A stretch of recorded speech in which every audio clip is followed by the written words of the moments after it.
अब आपकी गाड़ी जल्द ही पेट्रोल, डीजल या सीएनजी से नहीं बल्कि हाइड्रोजन से चलेगी। ये खबर तो आपको पता चल ही गया होगा, लेकिन इस योजना के पीछे सरकार की जो पॉलिसी थी, यानी नेशनल हाइड्रोजन मिशन, उसको लेकर एक बड़ी खबर सामने आ रही है। भारत की ग्रीन हाइड्रोजन मिशन में मदद करने के लिए 3 बड़ी एजेंसियां सामने आई हैं। अब क्या है पूरी खबर, विस्तार से समझने की कोशिश करते हैं।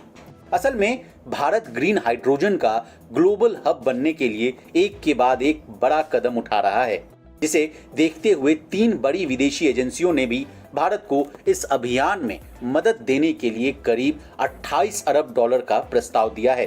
अब इनके नाम जान लीजिए। पहला एडीबी, दूसरा यूरोपियन इन्वेस्टमेंट बैंक यानी ईआईबी और तीसरा विश्व बैंक यानी वर्ल्ड बैंक है। ये तीनों विदेशी एजेंसियां अलग अलग तरीके से भारत के नेशनल हाइड्रोजन मिशन में तकरीबन 28 अरब डॉलर का योगदान देंगी। अब ग्रीन हाइड्रोजन क्या होता है ये जान लीजिए। ग्रीन हाइड्रोजन एक कार्बन मुक्त यानी कार्बन फ्री ऊर्जा का स्रोत है। गाड़ियों के अलावा बिजली के इस्तेमाल से चलने वाले इक्विपमेंट्स के लिए भी इसका इस्तेमाल ईंधन के रूप में किया जा सकता है। ग्रीन हाइड्रोजन को सबसे स्वच्छ यानी क्लीन सोर्स ऑफ एनर्जी माना जाता है, क्योंकि इसके इस्तेमाल से कोई कार्बन फुटप्रिंट नहीं छूटता। और तो और ग्रीन हाइड्रोजन के प्रोडक्शन में भी काफी कम कार्बन उत्सर्जन होता है, यानी कि ये जीरो पॉल्यूशन ईंधन है। हाइड्रोजन प्राकृतिक तौर पर भी बेहद आसानी से पाया जाता है, जैसे कि पानी H2O में ये ऑक्सीजन के साथ उपलब्ध है। इसे इलेक्ट्रोलाइसिस प्रक्रिया के द्वारा पानी से अलग कर निकाला जा सकता है।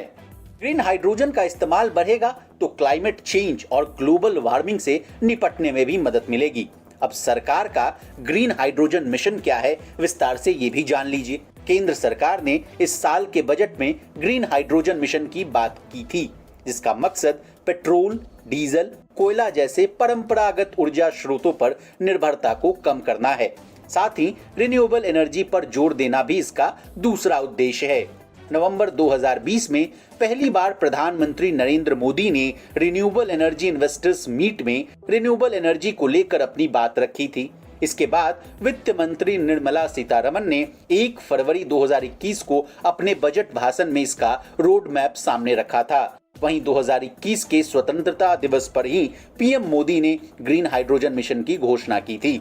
अब आपके मन में ये सवाल जरूर आ रहा होगा कि विदेशी एजेंसियां भारत में अपना इन्वेस्टमेंट क्यों करना चाहती हैं। तो जनाब, आपको बता दें कि केंद्र सरकार इस मिशन को सक्सेसफुल बनाने के लिए 19,744 करोड़ रुपए की सब्सिडी देने की घोषणा की थी।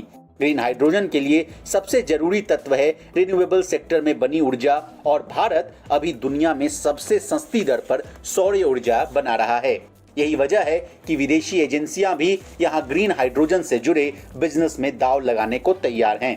अंतर्राष्ट्रीय एनर्जी एजेंसी की रिपोर्ट के मुताबिक भी आने वाले 7 साल में यानी साल 2030 तक ग्रीन हाइड्रोजन की मांग सालाना आधार पर 20 करोड़ टन होगी। आपको बता दें, भारत सरकार की ग्रीन हाइड्रोजन मिशन के तहत वर्ष 2030 तक